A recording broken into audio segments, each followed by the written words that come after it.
Now, are you ready for the story? I'm ready for the story. There was once a town called Torn, which always smelled of gingerbread. On spring mornings, when the breeze blew towards the river, merchants arrived there could smell the ginger wafting through the streets of the bakeries.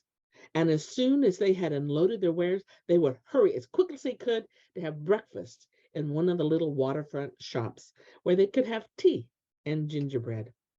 Now, the most popular of all of these bakers was Bartholomew's, run by a man whose name was, of course, Mr. Bartholomew. Now, this old baker had a very prosperous business, and his reputation for baking excellent cakes was the talk of the town. I mean, everybody wanted to eat his cakes. Your husband must be a happy man, Mrs. Bartholomew. Surely, if anyone has a claim to happiness, it would be him, said a customer one day as she was brushing the gingerbread crumbs off of her mouth. Mr. Bartholomew happy? Replied his wife. She was brushing the crumbs off her lap. He won't be happy until the king tells him his gingerbread is the absolute best in all of the country. Until that happens, he won't be happy. Then she took another mouthful of tea and she washed the cake down and continued. She says, and he wishes he had never, ever hired that rascal, that apprentice Bogomil.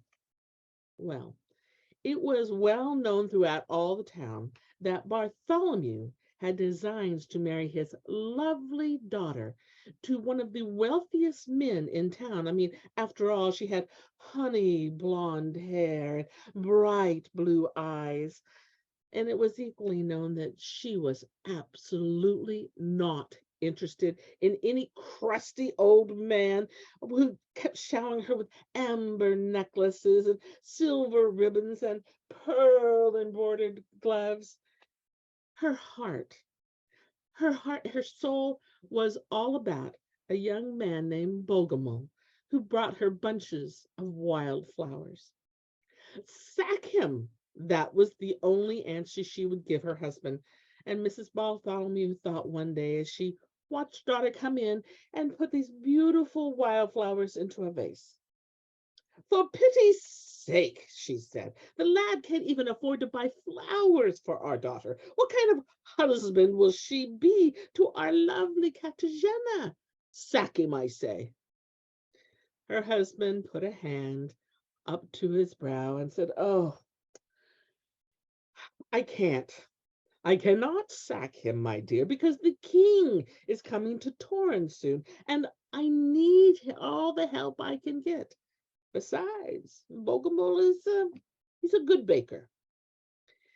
Bogomol was very light-hearted. He liked nothing better than to bake, except when he could think about Katarzyna. Oh, Katarzyna, she was beautiful, and he longed to be with her, and he would go out for walks, and he would look for flowers, and he would think about love. Now, it just so happened on one morning, as he was walking out into the forest, he spotted these beautiful forget-me-nots going down by the lake, and he thought, those are the very colors of Katarzyna's eyes. I think that I should pick them. But he kept hearing this sound, and he looked around, and there, out in the lake, he saw a huge, round, black and orange striped bumblebee, and it was drowning in the lake. Without even thinking about it, Bogomol reached over and he grabbed a great big leaf, and leaning out into the water, he put it underneath the bee so the bee could climb up on top of it. And then he took the leaf and he put it on the bank. But he saw that the bee's wings were still really, really wet. And so he moved the leaf over and he put it out underneath the sun. The bee head was trying to move its wings, but it was still really, really wet. And finally, when it was dry, the buzzing began louder. And finally, it flew off into the forest, leaving Bogomil there all by himself. Well, Bogomil saw the flowers again, so he reached down to get me the forget-me-nots, and then he heard, he looked around and he saw a small bird right there next to the lake on a twig.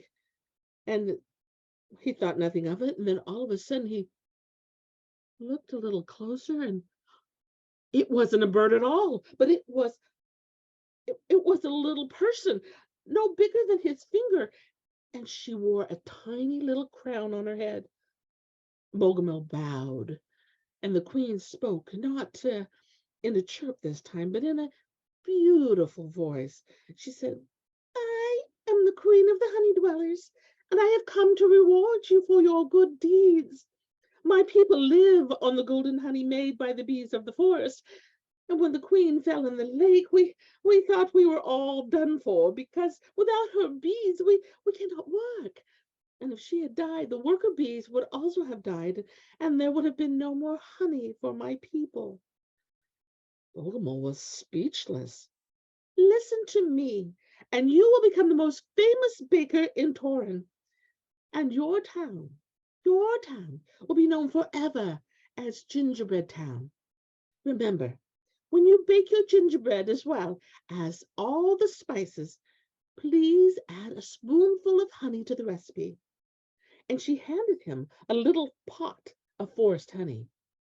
Then Bogomil thanked the queen, but she disappeared and had no idea where she was. And on that twig, there was no longer a queen. It was just a twig, and a bird was. So Bogomil rubbed his eyes. He wasn't sure if he was dreaming or he was forgetting about the flowers. Whatever it was, he ran all the way home. The streets were full of people, and Bogomil kept stopping to ask what was happening. And the people said, where have you been? Don't you know what's going on? The king is coming to Torin tomorrow. Bogomil went bright red. The king is coming? I have to get back to the bakery. Oh, Bartholomew is going to be so angry with me. And when he got there, Bartholomew was angry with his apprentice. The kitchen was already flaming hot, and he was already rolling out gingerbread. And he says, where in the devil have you been, you young scoundrel? Don't you know the king is coming tomorrow? And his wife shouted, every apprentice in town is baking gingerbread except you. Get to work at once.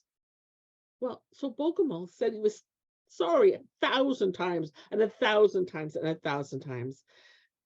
So he went in and he grabbed his bowls and his cooking utensils, and he added the cloves and the cinnamon and the black pepper and the ginger to his dough. And when the old baker and the wife weren't looking, he put in a big spoonful of honey. And then he cut out his gingerbread into lots of different shapes, into knights and flowers and hearts and even bees in remembrance of that little queen. He even cut out some crowns. And then when he was done, he went to bed. Now, early the next morning, there was a big rapping on the door. Get out of bed, you lazy boy. There's work to be done. And they put him to work immediately. He had to go out and help put out all the food, and Bogomil's creations were beautiful. They were all arranged on a silver tray, but there was something special about these. They kind of had a shimmer to them, almost as if they were made of gold. And so he took them and he put them out, and Bartholomew told him to go shine the sign. And he went up and he started shining all the letters on the sign. And when he was just about done, he saw the reflection of the king coming into town. And of course, he had to hurry down the ladder, put it away, and get ready for the king to show up. Now, it was well known that Bartholomew's shop was right smack in the middle of the town, over by the water. But it was the very last place the king had to come to. So Bartholomew was not very happy. He was sure that the king was going to be so full of gingerbread, he wasn't going to want to eat his. But that wasn't true.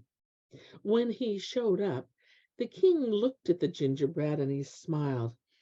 He ate one little crown, and then he ate another, and another, and another. And his children, well, they munched their way through a whole swarm of gingerbread bees and a bunch of gingerbread flowers. The king asked, Who baked these biscuits? The old baker bowed again, and Mrs. Bartholomew, she smiled and she curtsied, but they both poked at Bogomil. These are the most delicious gingerbreads I have ever tasted, the king said, and he picked up another one and put it in his mouth and ate it. Tell me, young man, did you do anything special to this gingerbread? And Bogomil bowed his head. He said that he added a little bit of forest honey to the recipe, and the king nodded approvingly. And then he immediately called for his scribe and told him that he wanted to grant the town a royal charter and bestow it exclusively to bake honey gingerbread for the king's market. Well, Bartholomew stood a little taller and he patted his apprentice on the back and he forgave him of everything. And he even allowed him to marry his daughter and make him the senior baker in the shop. Bogomil was delighted by everything, and he couldn't have wished for anything more. But he was worried that one day he might run out of that little pot of forest honey.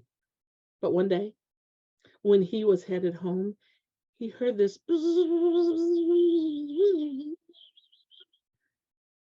and there in his cherry tree, he noticed that the bees were making a hive so that he would never run out of honey.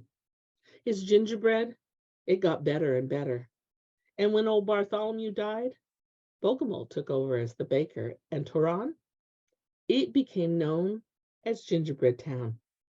And Bogomil, he lived happily with his beautiful wife, but he never told anyone about that little queen of the honey dwellers whom he had met a long time ago in the forest of the bees.